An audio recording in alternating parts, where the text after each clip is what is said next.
Police file.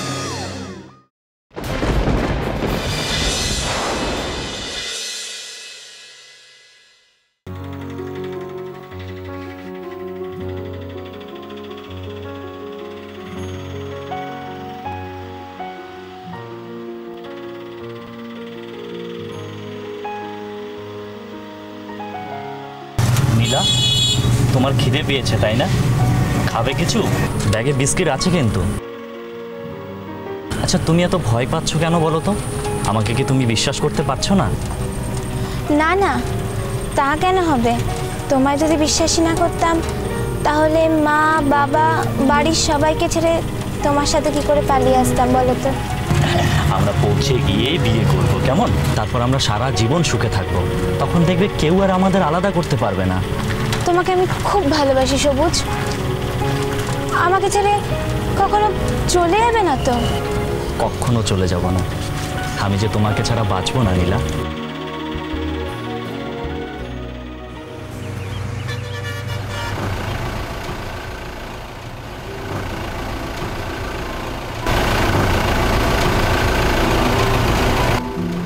আরে নুসরত, তুমি চুপ মাইরা বইসা আছো কিসের লাগা? ভয় পাইছস? আরে ভয় নাই, আমি তো আছি। ওই বর্ডারে দালাল আছে, ওই দালাল আমাকে ইন্ডিয়াতে পার কইরা দেব। তারপর ওই ইন্ডিয়া ঢুকিয়া স্বরূপনগর গ্রামে যাবো। ওই গ্রামে আমার একখান পরিচিতি আছে, ওনার কথা তোমারে কইছি তো। ওই কাজলি ভাবি, ওনার বাড়িতে গিয়া আমরা শাদির আয়োজন করি। শাদি কইরা কিছুদিন আমরা ইন্ডিয়াতে থাকুক, তারপর আবার বাংলাদেশে ফিরে আসুন। তোমারে অনেক ভালোবাসি আপনার, আমার ছাইরা যাইও না কোনোদিন। তোমারে শুইয়ে আমি কথা দিলাম, কখনো তোমারে চাইরা আমি যাবো না।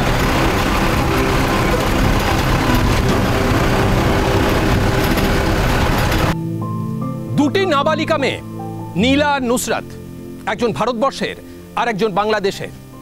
দুজনেই তাদের প্রেমিকের সঙ্গে ঘর বাঁধার স্বপ্ন নিয়ে বাবা মা পরিবার পরিজনকে ছেড়ে পালিয়েছিল। কুলপির ডায়মন্ড হারবারের মেয়ে 14 বছরের নীলা পালিয়েছিল তার প্রেমিক সোশ্যাল মিডিয়ার বন্ধু সবুজের হাত ধরে। অন্যদিকে বাংলাদেশের 15 বছরের নুসরাত পালিয়েছিল তার প্রেমিক আক্তারের হাত ধরে। কিন্তু তারপর ভারতবর্ষের নীলা আর বাংলাদেশের নুসরাতের জীবন একই অন্ধকারের চোরা স্রোতে বয়ে গেল কি করে? হ্যাঁ, সেই রোমহর্ষক কাহিনী আপনাদের শোনাবো আজ। ওরা ঘর ছাড়ার মাস 2 পর 2022-এর 12ই ফেব্রুয়ারি মহিষাদলের নদীর ওপারে রামনগরের একটি ছোট্ট দোকানের পাশে দেখা গেল বিধ্বস্ত নুসরাতকে। হ্যাঁ, সেই নুসরাত যে বাংলাদেশ থেকে পালিয়েছিল তার প্রেমিকের হাত ধরে।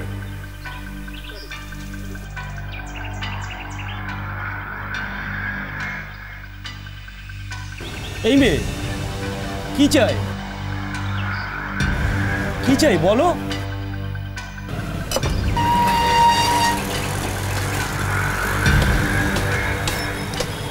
কি হয়েছে তোমার বলো?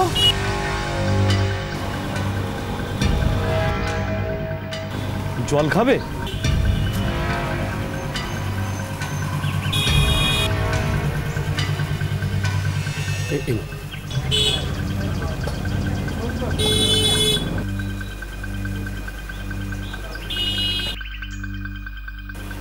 তোমাকে এমন দেখাচ্ছে কেন মা? তোমার কি হয়েছে বলো? বলো না, আমি তোমাকে সাহায্য করব। কোথা থেকে এসছো তুমি?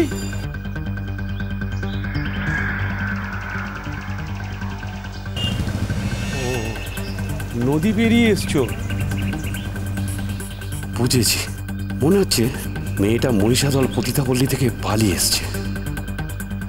ঠিক আছে, তোমার কোনো ভয় নেই, বিশ্বাস করো। তুমি আমার সঙ্গে চলো চলো চলো, বললাম তো কোনো ভয় নেই তোমার, আমি আছি। এসো এসো এসো এসো।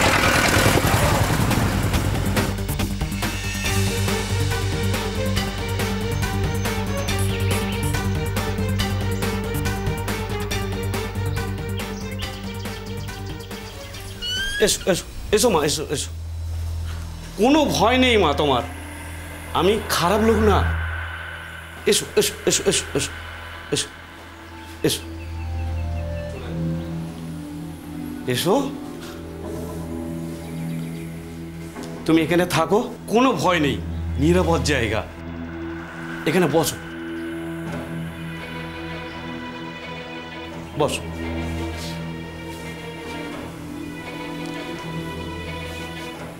তুমি এখানে থাকো, কোথাও যাবে না কিন্তু। আমি দোকানে গিয়ে ভেবে দেখি তোমাকে কিভাবে সাহায্য করা যায়, ঠিক আছে? এখান থেকে কোথাও যাবে না কিন্তু।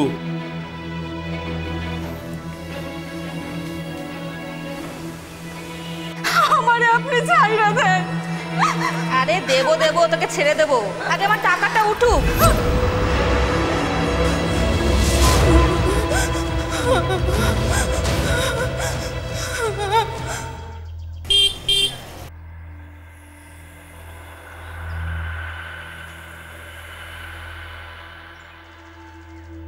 বাচ্চা মেয়েটা মনে হয় ভয়ঙ্কর বিপদে পড়েছে।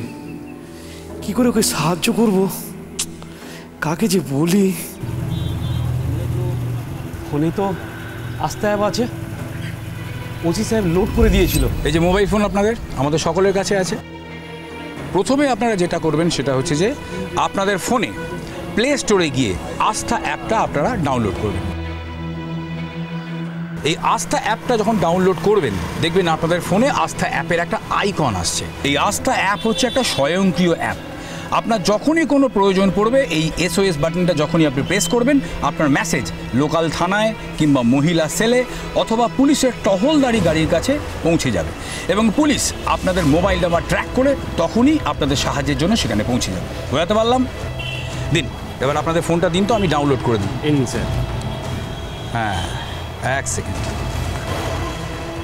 হ্যাঁ, এই হচ্ছে আস্থা অ্যাপ।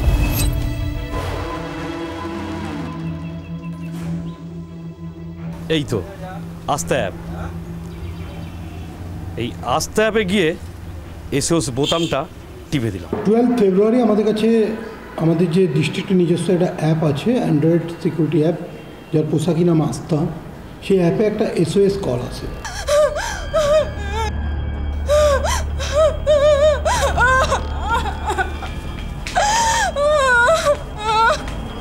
স্যার, আমার মনে হয় মেয়েটা বোবা, কিন্তু কালা নয়। আমার কথা সব শুনতে পাচ্ছিল। মেয়েটার অবস্থা থেকে বুঝলাম মেয়েটা খুব বিপদে পড়েছে। ঠিক আছে ঠিক আছে ঠিক আছে, আপনি একজন নাবালিকাকে সাহায্য করতে এগিয়ে এসেছেন, আপনাকে অসংখ্য ধন্যবাদ। স্যার, আপনি যে ওই আস্থা অ্যাপ ডাউনলোড করে দিয়েছিলেন তার জন্য তো খবর দেওয়াটা এত তাড়াতাড়ি সম্ভব হয়েছে। আসুন স্যার, আসুন স্যার, আসুন। আরে মরেছে, এটা গেল কোথায়? মেয়ে, ও মেয়ে, তো দরজাটা চেপে দিয়ে গেছিলাম, খুললো কি করে? না, এই ঘরে তো কোথাও নেই। কোথায় গেল বলো তো মেয়েটা? বিশ্বাস করুন স্যার, আমি মেয়েটাকে এই ঘরে রেখেই আপনাকে SOS করেছি, মানে বোতাম টিপেছি। আপনি একদম চিন্তা করবেন না, আমরা মেয়েটাকে ধরবই। স্যার, আমার মনে হচ্ছে মেয়েটার সাথে এমন কিছু ঘটনা ঘটেছে যার জন্য ও কাউকে বিশ্বাস করতে পারছে না। একদমই তাই। আমার মনে হচ্ছে মেয়েটা বোধহয় ভয় পেয়েই এ ঘর থেকে আবার কোথাও পালিয়েছে। তবে বেশি দূর পালাতে পারবে না, আমরা ওকে ধরবই। স্যার, আমি নিশ্চিত মেয়েটা নদীর ওপারে পতিতাপল্লী থেকে পালিয়ে এসছে। ওখানে কেউ ওকে বিক্রি করেছে, তারপর ওখান থেকে পালিয়ে গেছে। মিত্র, স্যার, মেয়েটা আবার কোথাও পালাতে পারে, ওকে ধরতেই হবে।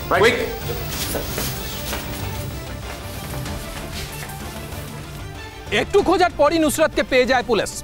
মহিলা পুলিশ নুসরাতকে আগলে উদ্ধার করে। নুসরাতের অবস্থা খুব খারাপ ছিল, তাকে ভালো করে খাইয়ে সুস্থ করে তোলা হয়। ওসি হরিহর দাস, SI মাধব মিত্র, মহিলা কনস্টেবল তাকে বারবার আশ্বস্ত করায় নুসরাত ধাতস্থ হয়, মনে বল পায়। পুলিশ প্রথমে তাকে বোবা ভাবলেও কিছুক্ষণ পর বুঝতে পারে যে নুসরাত বোবা নয়, সে ঘটনার আকস্মিকতায় বোবা হয়ে গিয়েছিল। নুসরাত বলতে শুরু করে তার করুণ কাহিনী। বাড়ি কোথায়? বাংলাদেশে। নাম?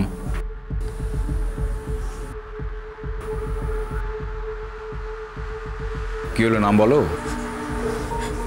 নুসরাত। তুমি কার সাথে ইন্ডিয়া এসেছো? আক্তারের লগে 2 মাস আগে। আচ্ছা, তোমার ওই পাসপোর্ট ভিসা আছে?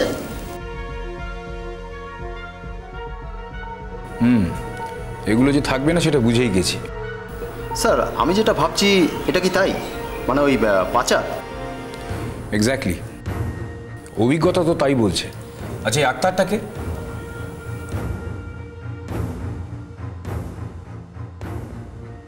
তোমার ভালোবাসার মানুষ, প্রেমিক?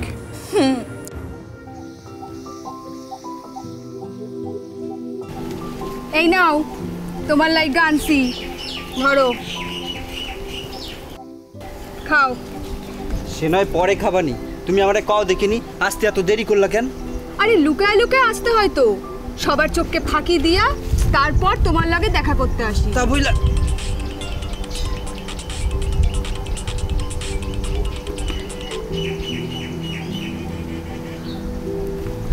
হ্যাঁ ভাবি কও। না না, সব ঠিক আছে। উড়বো কি কইরা,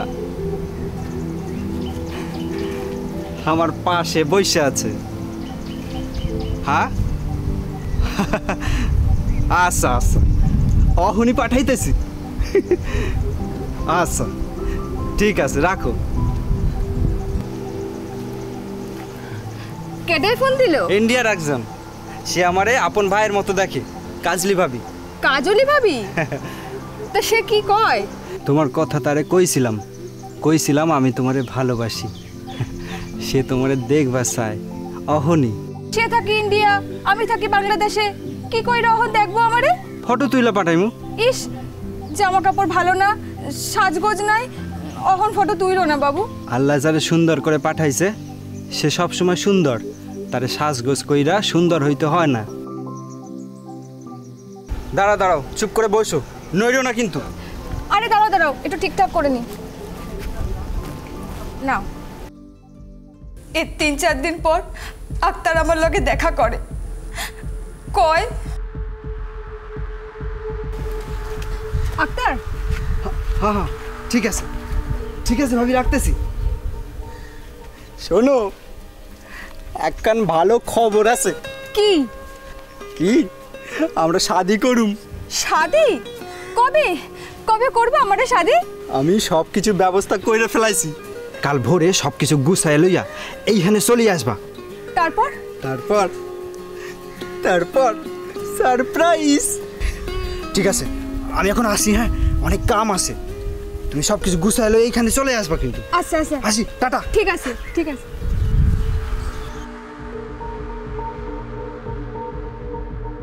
মেয়েটি নিজে দাবি করে সে একটি বাংলাদেশি মাইনর গার্ল, যার সঙ্গে একটি ছেলের প্রেম ছিল। সেই ছেলেটি প্রেমের অভিনয় করে তারপর ওকে ট্র্যাপ করে। তারপর আমরা বর্ডার পার হইয়া ইন্ডিয়ায় ঢুকি। আক্তার আমারে লইয়া স্বরূপরমণ নামের একটা গ্রামে যায়, ওর কাজলি ভাবির বাড়িতে। তোমরা কাজলি ভাবির বাড়িতে গিয়ে উঠলে? হ্যাঁ। কই এসো এসো। কাজলি ভাবি, ও কাজলি ভাবি। আরে এই তো আমার আক্তার ভাইয়া এসে গেছে। এসো এসো, ঘরে এসো। এই বুঝি তোমার সেই হিরোইন?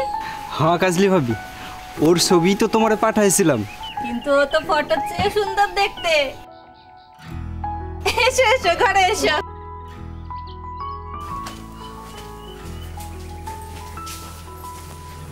আসসালামু আলাইকুম ভাইয়া, সবাই ভালো আছো তো? অনেকদিন পর দেখা হইলো। তুমি কেমন আছো? হ্যাঁ ভালো আছি।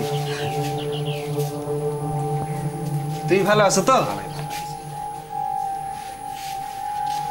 তুমি ভালো আছো? হ্যাঁ। তুমি কেমন আছো? ভালো আছি। অনেকদিন পর দেখা হইলো, বলো। আরে তুমি ওদের দেখে ভয় পাচ্ছ নাকি? ওরা 5 জনও তোমার মতো বাংলাদেশি, খুব ভালো ছেলে, তবে কথা কম বলে। হ্যাঁ, কাম বেশি করে। এই যাও যাও, অনেক দূর থেকে এসছো, ওকে নিয়ে ঘরে যাও, বিশ্রাম করো। হ্যাঁ ভাবি। যাও ভাই যাও। এই চলো, এসো।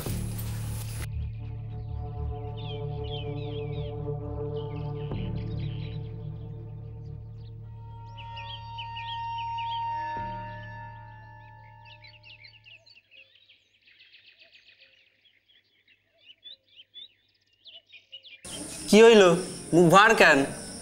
তুমি যে কইছিলা কাজলি ভাবির বাড়িতে আমাদের শাদি হইব। হইব তো। কবে হইব? আরে বাবা, আজ তো সবে আইলাম, সব কিছু যোগার যন্ত্র করতে তো একটু সময় লাগবো। শাদি বইলে কথা, কেনাকাটা লাগবো, একজন কাজই লাগবো।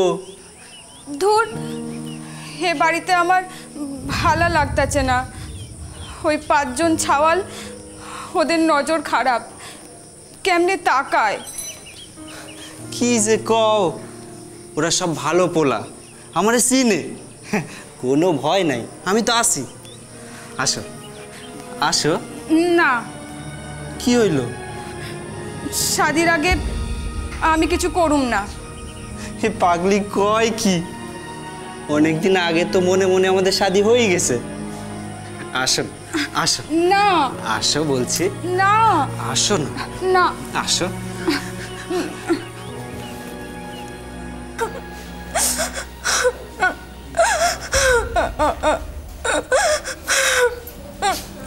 জলটা খেয়ে নাও।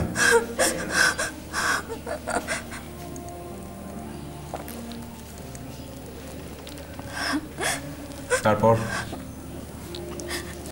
এরপর দিন আক্তার আমারে কইল,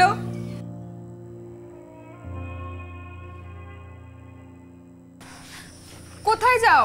কাম আছে, বেড়াইতে হইব। আমি এখানে একা থাকুম নাকি? না, আমারে লইয়া চলো। পাগলি, আমি কি সারা জন্মের জন্য যাইতেছি? যা মু আর আইমু। যাও কোথায়? শাদি করুম না আমরা, কাজই লাগবো, টাকা লাগবো, সেই ব্যবস্থা করানোর লগে যাই, দুপুরের মধ্যে ফিরে আসুম। একা একা থাকতে আমার খুব ভয় করতেছে। ভয় কি? কাজলি ভাবি তো আছে, কোনো দরকার পড়লে কাজলি ভাবিরে বলবা। কয়েক ঘন্টা তো ব্যাপার, আসি।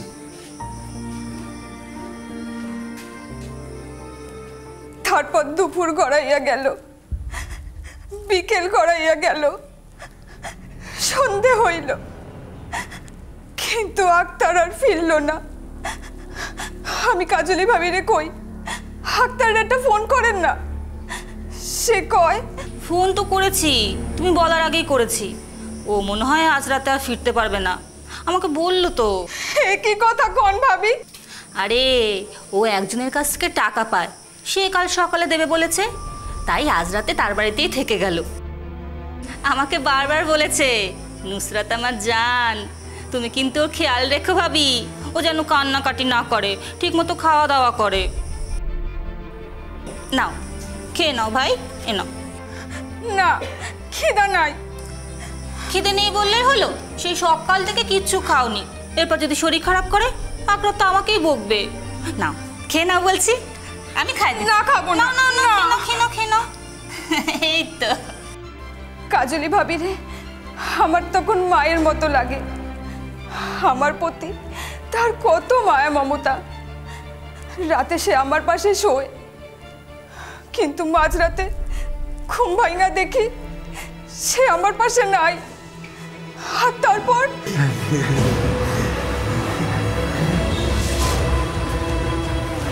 ভাবি, ভাবি, না, ছেড়ে দাও আমাকে, ছেড়ে দাও ভাবি। ওই 5 জন ছাওয়াল মিলা দিনের পর দিন আমার ছিঁড়া খুঁড়া খাইতে থাকে। আমি আর পারতেছিলাম না, মইরা যাইবার ইচ্ছা হইতেছিল। তারপর একদিন কাজলি ভাবিরে কইলাম, ভাবি গো ভাবি, আমি আপনার দুপায়ে পড়ি, আমারে আপনি ছাইরা দেন। আরে দেবো দেবো, তোকে ছেড়ে দেবো, আগে আমার টাকাটা উঠুক। তোর নাগর ওই আক্তার তোকে তো মোটা টাকায় আমার কাছে বিক্রি করে দিয়ে গেছে।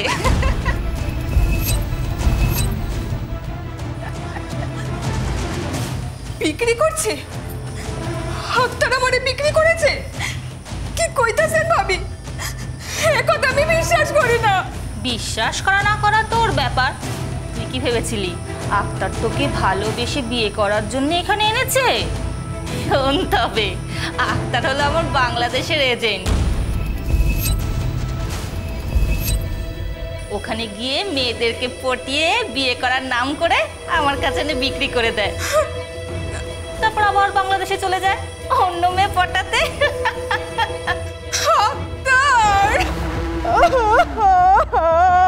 তারপর কাজলি ভাবির বাড়িতে আরো কয়েকদিন ওই 5 জন ছাওয়ালের অত্যাচার সহ্য করতে থাকি।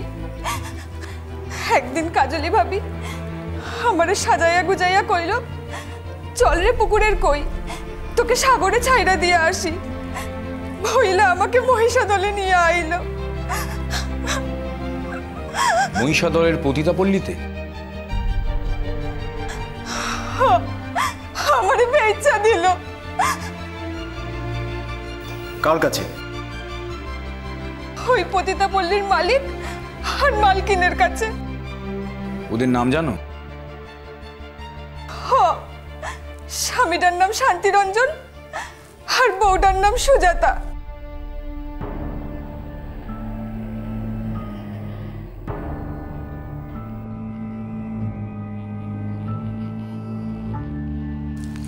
ও সুজাতা দি, আর একটু ভালো দাম আশা করেছিলাম না, মানে একেবারে ফ্রেশ তো। ও শান্তিদা একটু বলো না। চুপ, আমাকে ফ্রেশ জেনাচ্ছিস? ভালোই তো ব্যবসা করে আমার কাছে নিয়ে এসে বেচছিস, আবার বলছিস ফ্রেশ? না না না, মা কালীর দিব্যি বলছি, একেবারে ফ্রেশ। ভালো করে দেখো, মাত্র 15 বছর বয়স, এখনো সব দুধের দাগ পড়েনি। শান্তি, বলো ডার্লিং। আর 4টে 500 টাকার নোট ওকে ছুঁড়ে মারো তো। যা ভাগ, আর একটা পয়সাও পাবি না। চল। আচ্ছা, আসছি।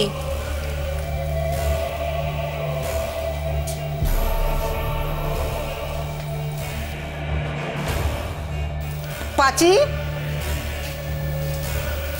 বলো। পাচি, সবুজ বলে যেই ছেলেটা গতকাল ডায়মন্ড হারবার কুলপি থেকে মেয়েটাকে নিয়ে এসেছিল, হ্যাঁ কি যেন নাম? নীলা। হ্যাঁ নীলা, ওই নীলার ঘরে এই মেয়েটাকে আজকে রাত্রির মতো রেখে দিন।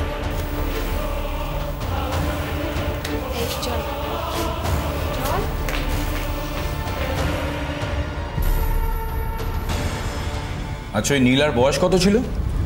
আমার মতোই, ওই 15-16 হবে। তার মানে স্যার নীলাও নাবালিকা? আচ্ছা নুসরত, তারপর কি হলো? পরের দিন আমার একটা আলাদা ঘরে পাঠাইয়া দিল। তারপর রাতের পর রাত আলাদা আলাদা মানুষের অত্যাচার।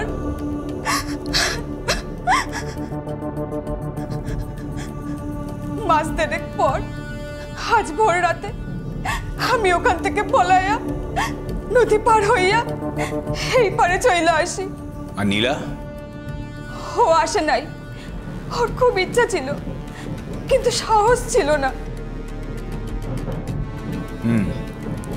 শোনো নুসরত, তোমার কোনো ভয় নেই, তোমাকে নিরাপদ আশ্রয় রাখা হবে। শুনুন, ওকে হোমে নিয়ে যান, আর সুপারিনটেন্ডেন্ট সাহেবকে বলবেন ওর যেন কোনো অসুবিধে না হয়। যান, নিয়ে যান, যাও, ভয় নেই।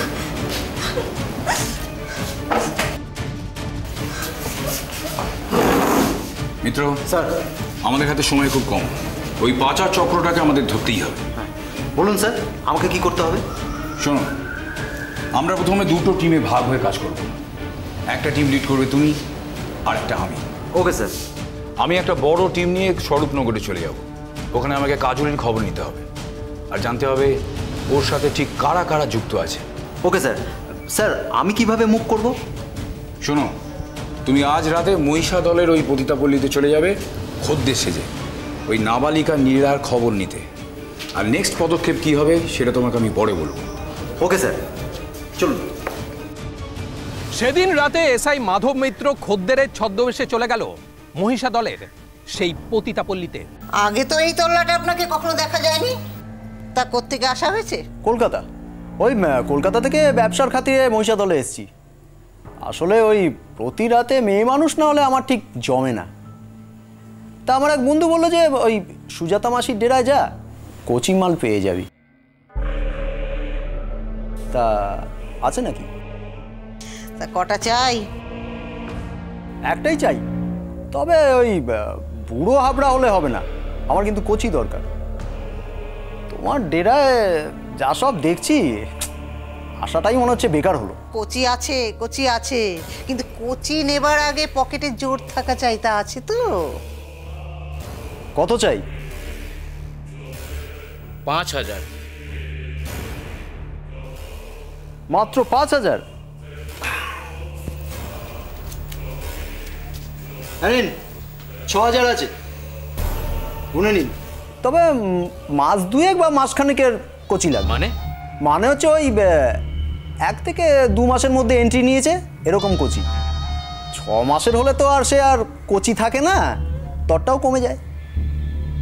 আরও হ্যাঁ, ওই বয়সটা হতে হবে আপনার 14 থেকে 15-র মধ্যে। আছে নাকি? চম্পা। হ্যাঁ দিদি। বাবুকে নীলার ঘরে নিয়ে যা। নীলা? আমি তাহলে ঠিক পথেই এগোচ্ছি।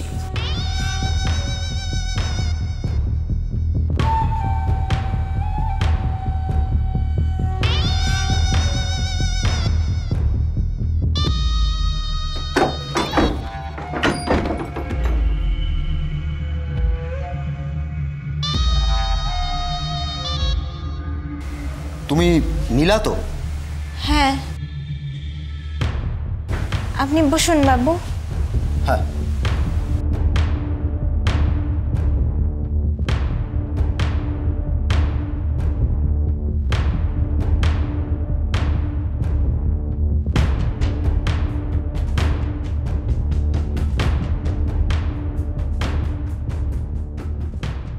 এমা, তোমাকে এসব কিছু করতে হবে না।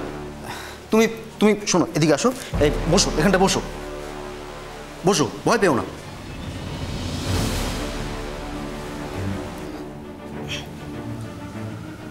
শোনো, আমি তোমাকে এখান থেকে উদ্ধার করে নিয়ে যেতে এসেছি। আমি পুলিশের লোক, ছদ্মবেশে এসেছি। আচ্ছা, এখানে তোমার বয়সী একটা মেয়ে এসেছিল না, বাংলাদেশি? হ্যাঁ, ও আর আমি প্রায় একই সময় এখানে এসেছিলাম। ও এখন আমাদের হেফাজতে আছে, থানাতে। তাই? হ্যাঁ, আর খুব শিগগিরই তোমাকেও আমরা এখান থেকে নিয়ে যাব। আচ্ছা, তুমি আমাকে বলো তো, তুমি এখানে এলে কি করে? আমার বাড়ি দক্ষিণ 24 পরগনার কুলপিতে। সবুজের সাথে আমার আলাপ সোশ্যাল মিডিয়াতে। ও খুব ভালো কথা বলতে পারে। ওর বাড়ি ফলতাতে। সবুজ আর আমার সোশ্যাল মিডিয়া থেকেই বন্ধুত্ব হয়। চ্যাটে নিয়মিত কথা বলতাম আমরা। একদিন সবুজ আমার সাথে দেখা করতে চায়। আমি বাড়িতে কাউকে কিছু না বলে স্কুল থেকে পালিয়ে ওর সাথে দেখা করতে যাই।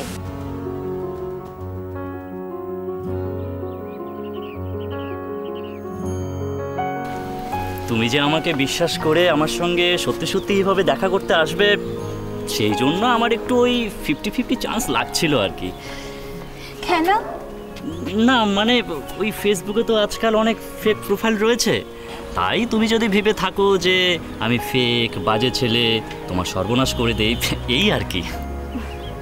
আমি ছোট হতে পারি, কিন্তু মানুষ চিনি মশাই। তোমার সাথে ফেসবুকে চ্যাট করে আমার যা মনে হয়েছে, তুমি আর যাই করো ছেলেটা ভালো। Thank you. আরে তুমিই তো শিখিয়েছো বন্ধুত্বে no sorry no thank you. ওরে বাবা, তুমি তো দেখছি খুব ইন্টেলিজেন্ট মেয়ে। হ্যাঁ, আমার কথা দিয়ে তুমি আমাকেই ঘায়েল করছো কেন? তুমি বুঝি ইন্টেলিজেন্ট মেয়েদের সাথে বন্ধুত্ব করো না? বন্ধুত্বের চেয়ে বেশি কিছু করি, প্রেমে পড়ে যাই। এর আগে কটা ইন্টেলিজেন্ট মেয়ের সাথে প্রেম করেছো? একটাও না, কারণ আগে তো আমি কোনো ইন্টেলিজেন্ট মেয়েই দেখিনি।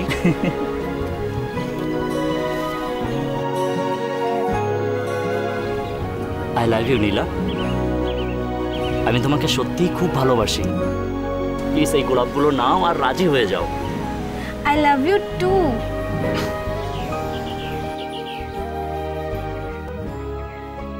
আমি সবুজের খুব প্রেমে পড়ে গেছিলাম স্যার। ও ডাকলেই আমি স্কুল কামাই করে ওর সাথে দেখা করতে যেতাম। ঝড় জল বৃষ্টি মা বাবার ভয় কোনো কিছুতেই পাত্তা দিতাম না। সবুজের সঙ্গে বাড়ি থেকে পালিয়েছিলে? হ্যাঁ স্যার। পালানোর প্রস্তাবটা প্রথমে কে দিয়েছিল? সবুজই। আমিও চেয়েছিলাম যত তাড়াতাড়ি সম্ভব আমি আর সবুজ এক হয়ে যাই। আমার আর সবুজকে ছাড়া কিছুই ভালো লাগতো না স্যার। কবে পালাবে বলো? আমি রাজি। সত্যি পালাবে তো? সত্যি বলছো তো? সত্যি সত্যি সত্যি। বাবা মার জন্য মন কেমন করবে না? না, তোমার সাথে থাকলে আমার আর কারোর কথাই মনে পড়ে না, তো মন কেমন করবে কি করে বলো তো? আমরা পালিয়ে গিয়ে বিয়েটা করব তো? বিয়ে তো করবই, তা না হলে আমি তোমাকে নিয়ে পালাবো কেন বলো তো? হ্যাঁ, তোমাকে কি বেঁচে দেওয়ার জন্য? দেখ, সবসময় আর কি। বলো না কবে পালাবো আমরা? আর 2-1 দিনের মধ্যেই। তার আগে তুমি রেডি হয়ে চুপচাপ থাকবে, আমি সব ব্যবস্থা করে তোমাকে জানাবো, কেমন? দিন কয়েকের মধ্যেই আমরা পালিয়ে যাই। তারপর সবুজ এক মন্দিরের পুরোহিতের সাথে আগে থেকে কথা বলে রেখেছিল। আমরা পালিয়ে প্রথমে সেই মন্দিরে যাই, তারপর আমরা বিয়ে করি। ওই বিয়ের পর তোমরা কোথায় ছিলে? সবুজ একটা ঘর ভাড়া করেছিল, সেখানেই আমরা ছিলাম। খুব সুখে ছিলাম আমরা। কয়েকদিন পর সবুজ আমাকে বলল, এ নাও সবুজ, তোমার চা। হ্যাঁ, এই শোনো না, বলছি তুমি বসো বসো। তোমাকে নিয়ে আমি কালকে একটু ওই মহিষাদলে যাব। মহিষাদল?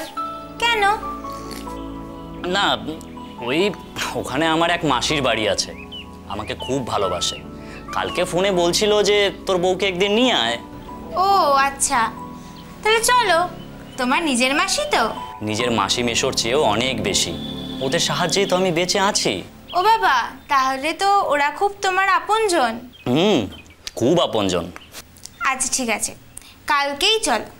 ঠিক আছে, তোমাকে আমি কালকেই নিয়ে যাব। তা এটা কি আমাদের নতুন বৌমা নাকি? হ্যাঁ, এই প্রণাম করো। থাক মা থাক, চির যৌবনবতী হও, আর যেন 50 বছর বয়স পর্যন্ত শরীরের বাঁধন অটুট থাকে। আর 2 হাতে টাকা কামাওয়া। এই, তোমাকে এত ফটাং ফটাং করতে কে বলেছে বলো তো? হ্যাঁ, কথা বলছি তো আমি নাকি? ও সরি ডার্লিং, সরি। মাসি, বলছি আমাকে একটা কাজের জন্য কলকাতায় যেতে হবে, তো নীলা যদি তোমার কাছে থাকে তোমার কোনো আপত্তি নেই তো? তুমি কলকাতায় যাবে? কই আগে বলনি তো? না মানে আসলে ওই হঠাৎ করে একটা ফোন এলো তো, কাজের ব্যাপারেই। কাজ থাকলে তো যেতেই হবে, ওকে তুমি বাধা দিও না। আর তাছাড়া তোমার অসুবিধা কোথায়? আমরা তো আছি নাকি? হ্যাঁ, আর তাছাড়া ওই একটা ফোন এসছে তো, তাই কাজের ব্যাপারেই যাব আর কি। আচ্ছা, আমি যদি তোমার সাথে যাই কোনো অসুবিধা হবে? অসুবিধে মানে ভয়ঙ্কর অসুবিধে হবে। দেখো, আমি স্টেশনে বা ওই ফুটপাতে রাতটা কাটিয়ে দিতে পারবো, তুমি মেয়ে মানুষ, তোমার পক্ষে অসুবিধা হবে। আর তাছাড়া রিস্কেরও ব্যাপার আছে, তাই না? আমাদেরকে কি তুমি ভরসা করতে পারছো না? নীলা, ছেলে মানুষই করো না। দেখো, মাসি মিশু তো এখানে আছে, তোমার যত্ন নেবেন। আর একটা রাতেরই তো ব্যাপার, দেখবে তারপর তো আমি চলে আসবো। সবুজ বাবা, আর দেরি করা ঠিক হবে না, তুই বেরিয়ে পড়। এই তোরা যা তো, ওই নীলাকে দোতলার কোণের ঘরটায় নিয়ে যা। আমি আসছি, হ্যাঁ, চিন্তা করো না, সাবধানে থেকো।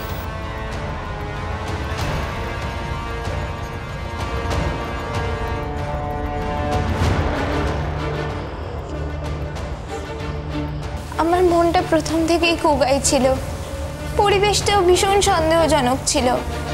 সবুজ চলে যাওয়ার পরে আমার সেই সন্দেহ সত্যি হলো। কিরকম?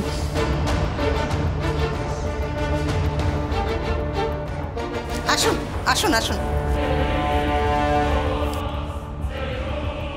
কি দুবিজি, পছন্দ তো? সুইট 16 ঘন্টাখানেক আগে এসেছে, বাগানের ফ্রেশ আপেল। আরে তাই তো আপনাকে তাড়াতাড়ি ফোন করেছি।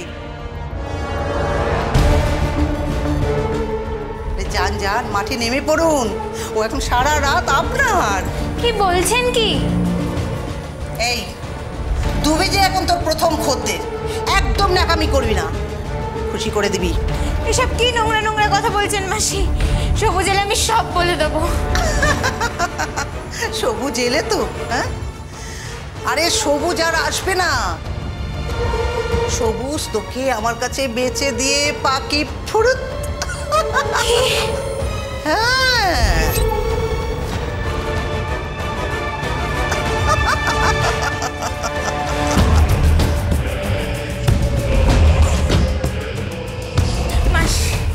মাসি আমার কি সর্বনাশ হলো মাসি। আমি সবুজকে খুব ভালোবাসতাম, ওকে বিশ্বাস করতাম, আরও এইভাবে আমায় ধোঁকা দিল। এই কান্নাকাটি বন্ধ করে এখন খদ্দের সামলা, বুঝছিস? বুঝেছি, এই মাঠে নিয়ে পড়ুন, আমি আসছি। মাসি মাসি মাসি চল, আমায় ছাড়ুন, আমায় ছাড়ুন। স্বরূপনগর থেকে খবর নিয়ে ফেরেন ওসি হরিহর দাস, আর মহিষাদল পতিতাপল্লী থেকে নীলার জীবন বৃত্তান্ত শুনে ফেরেন এসআই মাধব মিত্র। এবার সেই পাচার চক্রটিকে ধরার প্ল্যান হয়। স্বরূপনগরের কাজলির সব খবর নিয়েছি। ওর মেন কানেকশন হলো বাংলাদেশের পাচারকারীদের সঙ্গে। তবে স্থানীয় বেশ কয়েকজন কিন্তু একে সাহায্য করে। এরা প্রত্যেকেই নানান কাজ করে, কেউ রিক্সা চালায়, কেউ মুদির দোকানি, কেউ বা অন্য কোনো কাজ করে। সাধারণ চোখে দেখে কিন্তু বোঝার উপায় নেই যে এরা প্রত্যেকেই পাচার চক্রের সঙ্গে যুক্ত। স্যার তাহলে এদের তো অ্যারেস্ট করতে হবে। শোনো, একটা টিম নিয়ে আমি কাজলি আর তার সাঙ্গপাঙ্গদের ধরবো, আর আরেকটা টিম নিয়ে তুমি। স্যার আমি তাহলে অন্য একটা টিম নিয়ে গিয়ে নীলাকে উদ্ধার করবো, আর সুজাতা আর শান্তিরঞ্জনকে অ্যারেস্ট করবো। এক্স্যাক্টলি। তবে শোনো, মনে রাখতে হবে কালও কিন্তু তুমি খদ্দের সেজেই যাবে। প্রথমে নীলাকে নিজের কবজায় নিয়ে তারপর তোমার ফোর্সকে ইশারা করবে। ফোর্স ঢুকে প্রথমে ওদের দুজনকে অ্যারেস্ট করবে, কারণ ওদের পতিতাপল্লীতে এখন একটাই নাবালিকা, তার নাম নীলা। পুলিশ এলে ওরা যদি নীলাকে সরিয়ে ফেলে তাহলে সুজাতা আর শান্তিরঞ্জনকে কিন্তু ধরা যাবে না। ওদের বিরুদ্ধে নাবালিকা পাচার আর একজন নাবালিকাকে দিয়ে জোর করে অনৈতিক কর্ম করানোর কেসে ফাঁসানো যাবে না। ওকে স্যার, এখন সবটা জলের মতো পরিষ্কার হয়ে গেছে। Good evening.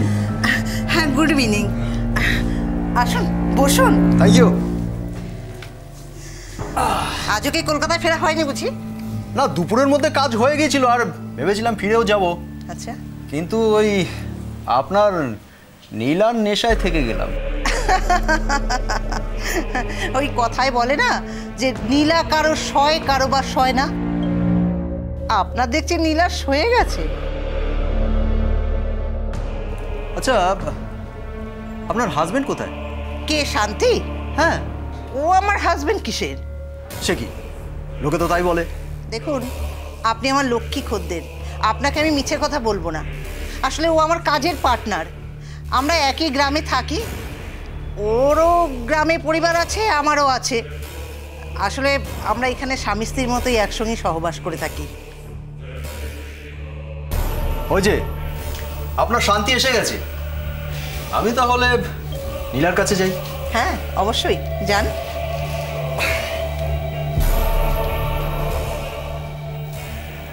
এই লোক তো দেখছি নীলায় মজেছে। ভালো তো, ও যদি ভালো দাম দেয় তাহলে নীলাকে আমরা ওর কাছে বেচে দেব। কি ওকে বাইরে নিয়ে এলেন কেন?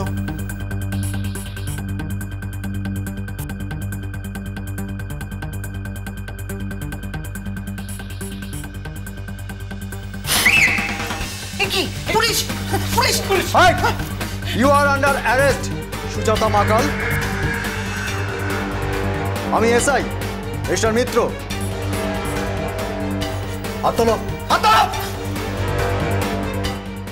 আরেকটি মেয়েকে রিকভারি করি, যে কুলপি থানা এরিয়ার মেয়ে, তাকেও ফলতার কোনো একটা ছেলে নিয়ে গিয়েছিল প্রেমের নাম করে, গিয়ে মহিষাদলে বিক্রি করে দিয়েছিল। আমরা ওকেও রিকভারি করি, তারও আমাদের 164 করা হয়েছে। তো এখনও পর্যন্ত আমরা এই কেসে 8 জনকে রিকভারি অ্যারেস্ট করেছি। মেয়েটিকে আমরা রিকভারি করেছি, তাকে কোর্টের অর্ডারে হোমে আছে, ইনভেস্টিগেশন চলছে।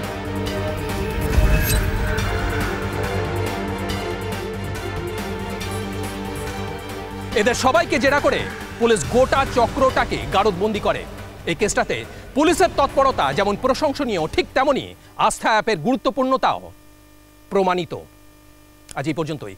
পরবর্তী পর্বে ফিরে আসবো এরকমই কোনো সত্য ঘটনার চিত্ররূপ নিয়ে। ততক্ষণ সুস্থ থাকুন, সতর্ক থাকুন, সাবধানে থাকুন।